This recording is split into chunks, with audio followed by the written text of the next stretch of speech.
This is Paul Turner, the Immigration Barrister to Imperial Chambers. Today I'm going to talk about some disturbing news, really, which is the Home Office is to scrap judicial reviews of Upper Tribunal decisions, effectively by scrapping what are called carte judicial reviews. The government is now committed to scrapping these particular types of judicial review and is consulting on other changes in respect of judicial review. This is not good news. This is yet a further example of the government seeking to stop or restrict, in my view, the access to justice and to remove the ability of the High Court to scrutinise the Upper Tribunal and its decision-making process. Most of the time they get it right and it's not challengeable by law, but sometimes mistakes happen. This is a further worrying trend. Having seen appeals and judicial reviews vanish or become harder to obtain over the last 20 years, this is a disturbing sort of approach. Judicial review in itself is an important tool in checking that the government and the Upper Tribunal, to a lesser extent, act lawfully. So if they act outside their policy or they create some bizarre decision, the court will intervene. The government clearly has a problem because over 90% of judicial reviews are immigration related. Some of this, no doubt, is due to bad advice, but some of it is obviously down to poor decision making, which leads to the cases being conceded.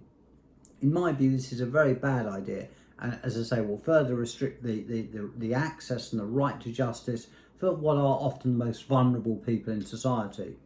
This follows a review of the entire judicial review process, but if the government were hoping for a condemnation of the judiciary, they'll be sadly disappointed, as the Commission and the panel said as part of their report, that the independence of our judiciary and the high reputation in which it is held internationally should cause the government to think long and hard before seeking to curtail its powers. So that's the panel saying, don't take away the powers, essentially. They go on to say, our view is that the government and parliament can be confident that the courts will respect institutional boundaries in exercising their inherent powers to review the legality of government action. Politicians, in turn, afford the judiciary the respect which it is undoubtedly due when it exercises these powers.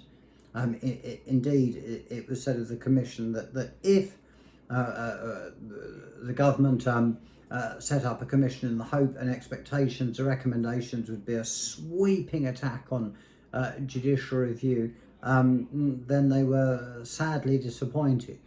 And that's not really the end of the matter, because the report goes on to basically support the current position in respect of judicial reviews, which arguably is not really what the government wanted.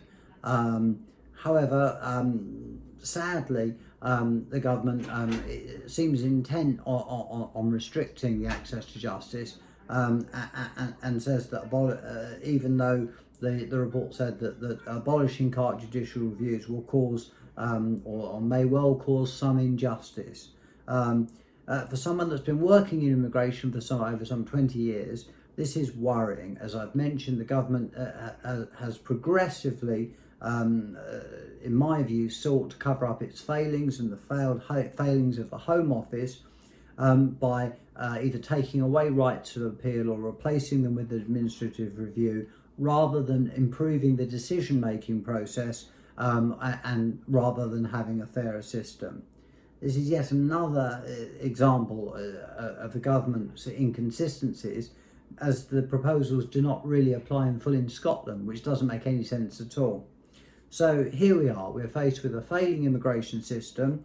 If you look at the newspapers, you'll see there are various reports or cases against the government and the Home Office in particular, a failure to implement an amnesty, which hopefully will change, and yet further restrictions to people seeking justice where there's been a very bad decision. So all in all,